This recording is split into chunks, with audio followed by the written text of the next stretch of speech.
Bloemfontein se dieretuin was 'n paar jaar gelede wêreldnuus vir sy kettingrokende chimp met die naam Charlie. Charlie was tot met sy dood in 2010 'n inwoner van die dieretuin wat reeds 106 jaar oud is. Maar die laaste paar jaar was hierdie dieretuin vir al die verkeerde redes in die nuus. Die plek was vervalle. 'n halfleë seekoeidam, mis wat kniediep in die renosterkamp lê en vrotwater in die kanale.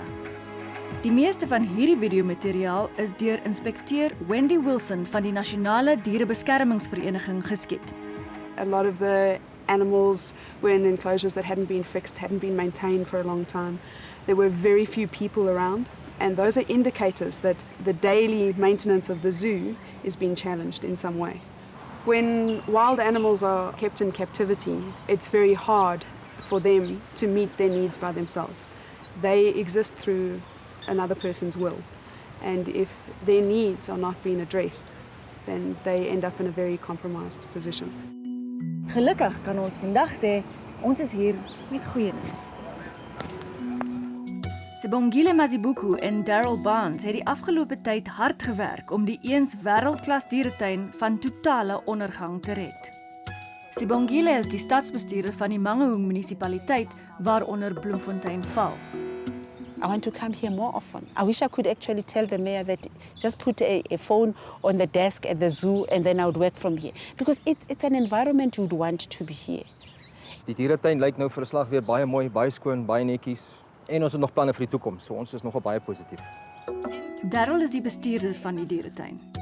Hy is opgewonde oor hoe dit nou lyk, na hy vir lank moes toe kyk hoe die plek agteruit gegaan het. Alles weens 'n gebrek aan geld. Die groot skoonmaak het begin na die NDBV verlede jaar 'n waarskuwing aan die munisipaliteit uitgereik het. Hulle het op verskeie klagtes van die publiek gereageer. Die haglike omstandighede waarin die diere aangehou was, het Wendy so ontstel dat sy reguit na die kantoor van die munisipale bestuurder is.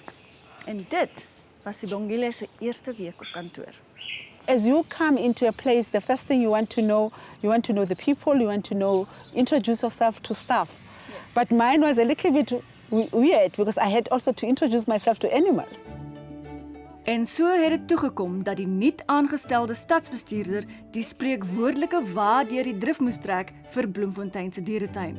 Sy het dit met oorgawe aangepak. This is my favorite one, the black leopard. Isn't it gorgeous? It's a very beautiful animal. And she walked around from enclosure to enclosure, noting all the problems. And right there, she took a commitment to those animals to improve all their welfare. In fact, she actually said, from now on, the zoo is under my intensive care. Maar vorige ondervindings met onbelangstellende munisipale amptenare het Daryl nie juis opgewonde gehad oor die nuwe vrou aan die stuur van sake nie. Aanvanklik was ons bietjie huiwerig geweest, ek moet bieg, maar toe die stadsbestuurder begin reël het en daar was samewerking, ander departemente het ingeklim, tydelike mense is aangestel om ons te help met ons probleme, onderhoud is gedoen, dit het ons baie goed laat voel. There were builders and welders and painters and cleaners and people mowing lawns and cutting trees, and it was absolutely fantastic. Daryl was given a lot of support. Daryl is incredibly passionate about that zoo and he's been fighting for it for a long time. Ons het verskriklik baie werk gedoen. Hier's heiningsherstel, hier's verwerk, hier's deure wat vervang is, ligte wat reggemaak is, kragbokse wat herstel is. Die tydelike mense wat ons ins geneem het ongelooflik baie gehelp om waterbakke skoon te maak, damme skoon te maak, hokke skoon te maak. Wie die basiese onderhoud goedjies het ons baie aandag aan gegee. En dis hoe Bloemfontein se dieretuin deesdae lyk.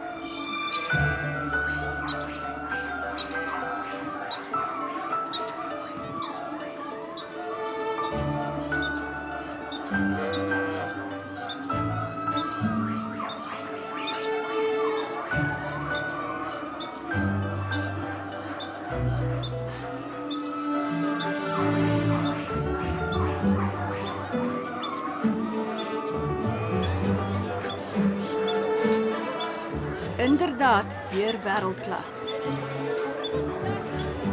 Daar's onlangs selfs 'n opvoedkundige aangestel wat die kinders meer oor reptiele leer en hulle is die ene ore vir wat Lawrence te sê het.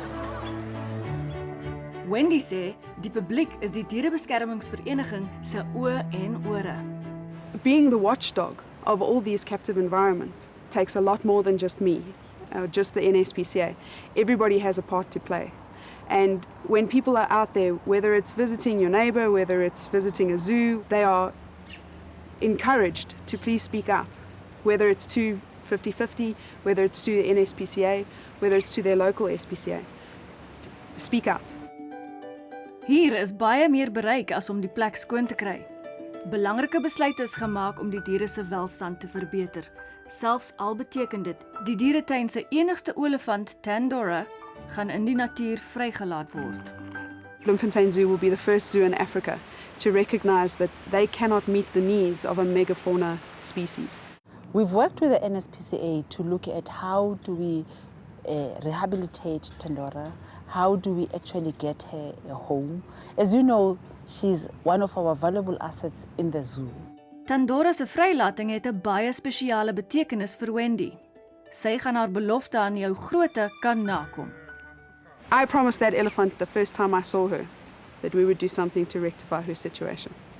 So I'm very excited to see that through. Tydens ons besoek was daar 'n warboel van aktiwiteit by die dieretuin. Al hoe meer mense kom maak nou 'n draai en hou selfs hul kinders se partytjies hier. Die mense van Mangaung en waarskynlik die hele Vrystaat het hul dieretuin teruggekry.